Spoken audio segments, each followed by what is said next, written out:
Yeah, I'm gonna take these off in a minute, but I just had to kind of, do my thing.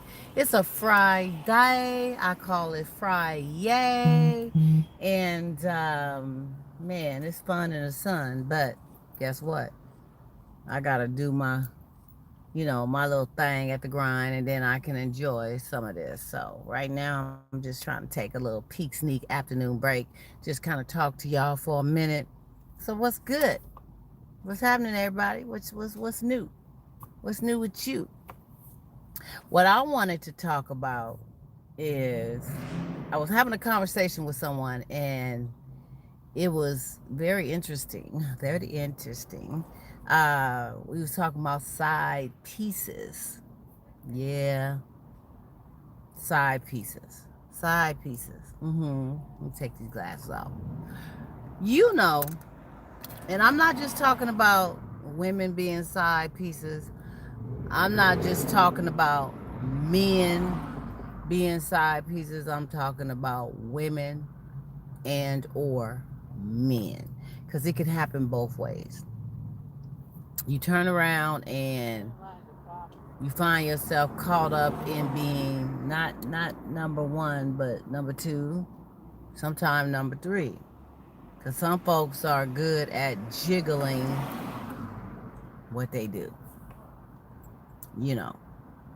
And, just to expound on that, I'm not going to say they're good at it, but I can say they get away with it.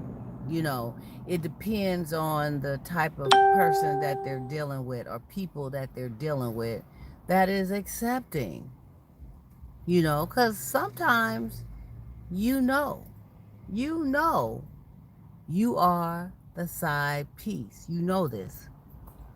But you still stay being a part of that because A, it's probably a lot of time invested. B, it's probably a lot of things invested. Or C, you see hope. You see the light at the end of the tunnel that perhaps this person is going to end up being all yours, and only yours.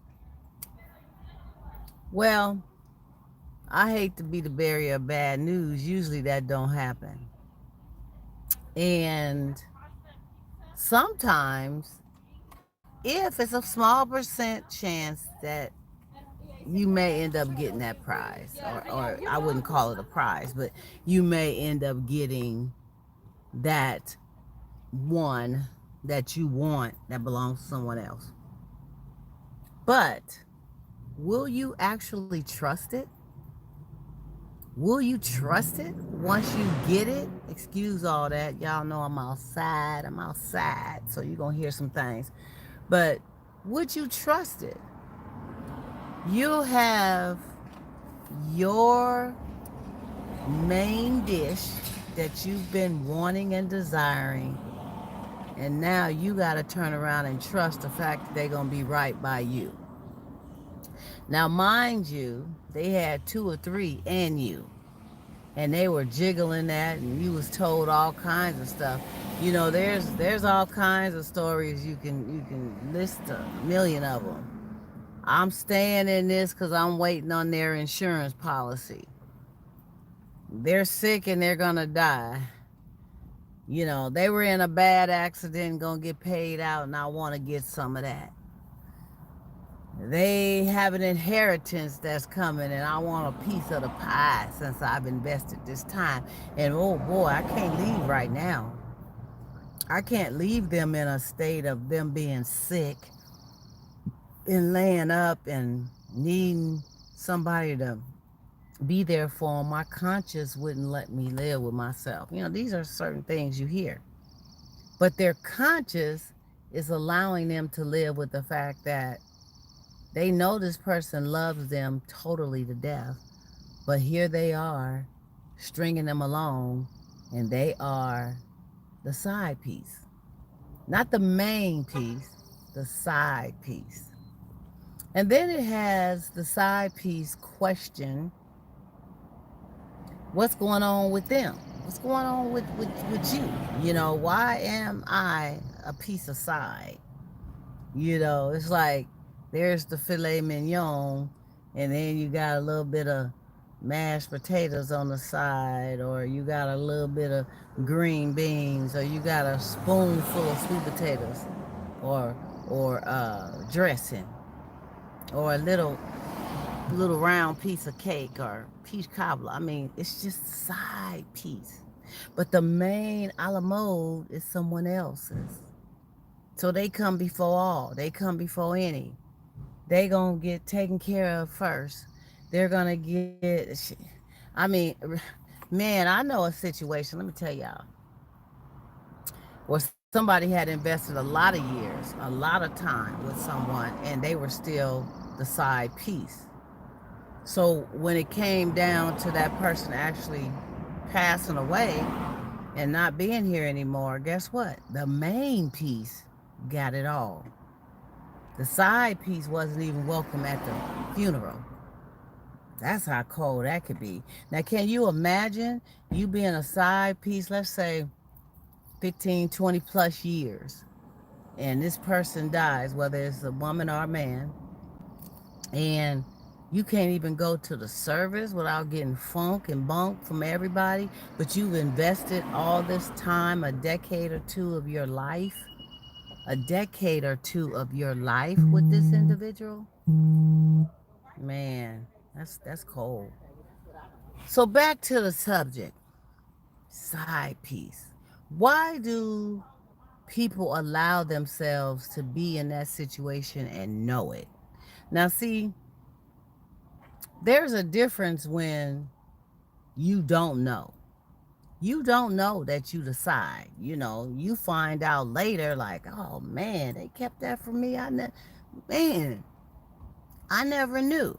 Then when you get to rewinding and replaying some things and paying attention to those red flags that was thrown your way by your guardian angel or whomever, um, then it's like, wow, I should have known.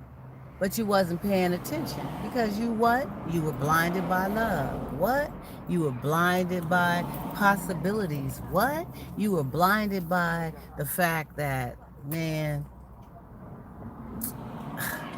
they're all mine. I know they not doing nothing else. They love me. They work hard. They doing all this other stuff, but I know it's about me. You were blinded. But what allows a person to be in that state and they know it? You know, you know it and you just settle for it. Is that low self-esteem? Is that desperation to really be in something with someone? What is it? You guys tell me. You know, thinking about it, say like if you've been in that situation, or perhaps you know somebody that's in that situation. Let me put this on because the sun is killing my eyes. Ha ha. But perhaps you know somebody that's in that situation. But the thing is, what brings a person to the point of accepting that, you know, I'm not good enough to be that main dish. I'm not good enough to be that a la mode, that wonderful number one prize, that one. I'm not good enough. I only have this because I came into that person's life at a time where they had all that, but they just want to, you know, they want to play with me, or they fell for me, or they love me now, and I just gotta let them work it out. Really? What is it that they gotta work out? I'm just asking. Because if the situation is gone and it ain't happening and the zip is no good and it's all these reasons why they love you because they not getting that and they not doing that and they don't love that person no more, why are they still there? They're hanging on for substance, for hope, for things that they're trying to gain. Don't you think they may do that to you? If it was a situation where you got sick, if it was a situation where you got an inheritance, if it was a situation where you were, man, just an opportunity for them, because we have these opportunists. Y'all know what I'm talking about, right? There's these opportunists that are out there, and if they see a wiggle room of an opportunity to get something from you, a gain, some personal something, guess what? You the one. You the one. Think about that. And it's a cold, cold, cold world out here sometime. And the thing about it, the sweetest, sweetest men and the sweetest women that you would think, shoot, a person would be so proud to be with and have are the ones who get done the worst. The side piece. And some of you women may be saying, well, men don't go through that. It's women that, man, let me tell you, it's men who end up being sides too. Because it's women who, they got a lot going on at home with who they with, but they don't want to give them up. So they may have monetary gains, they may have substance gains, they may have property, business gain, whatever it is, they ain't giving that up. But a lot of other stuff is missing, emotionally, physically, a lot of spiritual connection. Everything else is missing, but they got all that solid. And you could be with somebody for the solid, but you know what? Those things are here today, gone tomorrow. A situation happened where you lose your income from your business, or you lose your job, or shit, lo and behold, your money disappears. You got all these scams out here. You look in your bank account one day, and you got this, and you look at it tomorrow, and it's gone. And that's real talk. I've heard of people going through things like that. So what if those things are gone? And then what do you have then? You have nothing. Nada. Zilch. And I just, felt led to talk about this because it's absolutely amazing what some will accept just to be in something with someone. It's that thing, that fear factor of being alone. It's that insecurity of themselves. It's that thought that, man, I'm at a point in my life where I don't want to start over. I don't want to get with somebody new and take a chance. And, I didn't invest in all this and all that. So why don't I just deal with it?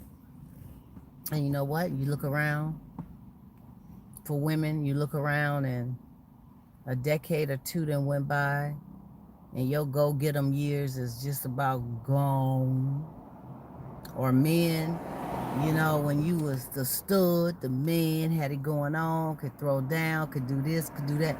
A decade or two go by and shit. Now you got back problems, knee problems, gout problems, you got all kinds of issues where you ain't the man like that no more. Then you become a sugar daddy, because that's pretty much what you got to be, a sugar daddy. So, you know, it's a cold, cold, cold world out here. So you gotta be aware. You got to put yourself in a position of knowing that you deserve more. You deserve better. Stop staying in situations because you have something to gain only, but you're miserable all over the map with everything else. So you got to have you two or three on the side to satisfy. There's some people that's in situations where they're in it for substance and gain and all that, and they don't even sleep with each other no more. They don't sleep in the same bed. They don't have sex. They don't go out on a date here and there. They don't compliment each other. They don't have conversation with each other. Half the time, they don't even know what the other is going through in their day or their lives. It's like, damn, that's happening? Or your cousin Boo died. Who was cousin Boo? I've been with you 10 years. I ain't know no cousin Boo. And it is a cousin Boo. You just don't know nothing about him. I mean, come on now. The connection, the disconnect, the connection is not there, and there is a disconnect. That's what I meant to say. And life is short, grown folks. Life is short. There's no rule book of how many years you gonna be here, or a roadmap, or nothing like that. We don't know when our time is going to come. So you have to live your best life in ways that is appeasing to you, your satisfaction, your comfortability, your peace. You have to be in situations that's going to uplift and gratify you. And being a side piece does not do that. It demoralizes you. That's what it does. It speaks volumes in letting it be known that you are good for this, but you're not good for that, and you're not good for the queen or the king throne. You're just good for where I have you, and that may just be forever, because they may leave you there. And as long as they can string you on in that capacity, guess what? You gonna be strung on, because you ain't getting the, just like in baseball, you got to get first base, second, third, and home run. You ain't gonna get past first base. So you might as well stand out in the sun and get a suntan and get dehydrated and fall out, because you ain't going past first base. So think about that. Think about that. And I'd like to hear what you guys have to say. It is that time where a girl got to say bye-bye, got to get back to the grind, got to finish this day. But I just thought I'd sprinkle some thought-provoking grown folk talk to you. Remember, I am your hostess with the mostest, Donna Smith, a.k.a. Lady D. You can Google me, find me everywhere. I also have music, poetry, and music on CD Baby under Lady D and under Donna Smith. Check me out. Check me out. I got some good stuff. My book, Seduction of the Hidden Diva, delightful short stories, will keep you entertained, on the edge of your seat, and wanting to hear more. You can find that on Amazon.com. Email me, DGRIER 1000, DGRIER 12,000 at yahoo.com. That's my email address. I'm on Facebook every day with thought-provoking questions under Donna Smith. I'm on YouTube, Donna Smith, aka Lady D. Like my channel, subscribe, share, join in. And I'll see you on Sundays. We do Grown Folk Talk, 6:30 p.m. right here on YouTube Live, and also Zoom. On that note, you guys have a great weekend. Be safe. And you know what? Be grown or be gone.